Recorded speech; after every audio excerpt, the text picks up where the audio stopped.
Welcome to the screencast on section 1.2 from the text Active Prelude to Calculus. In this video, we will introduce functions, modeling relationships.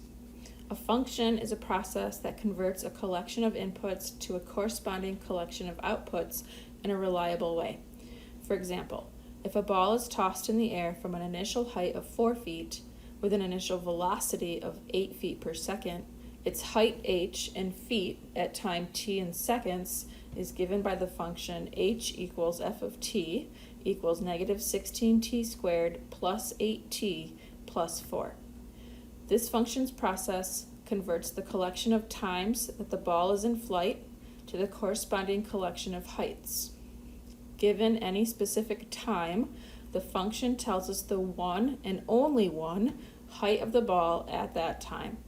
For instance, when t equals 0.25 seconds, the ball's height is given by f of 0.25, which equals 5 feet.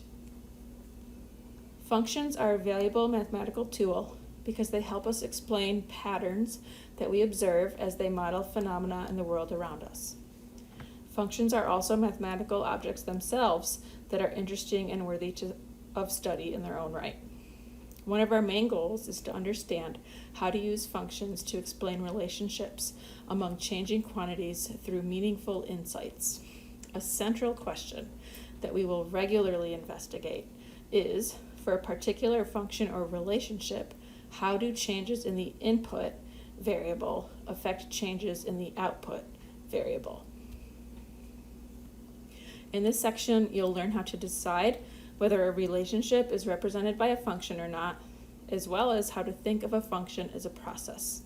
We study the important roles that a function's domain, codomain, and range play as we think about how the process affects inputs as it generates outputs.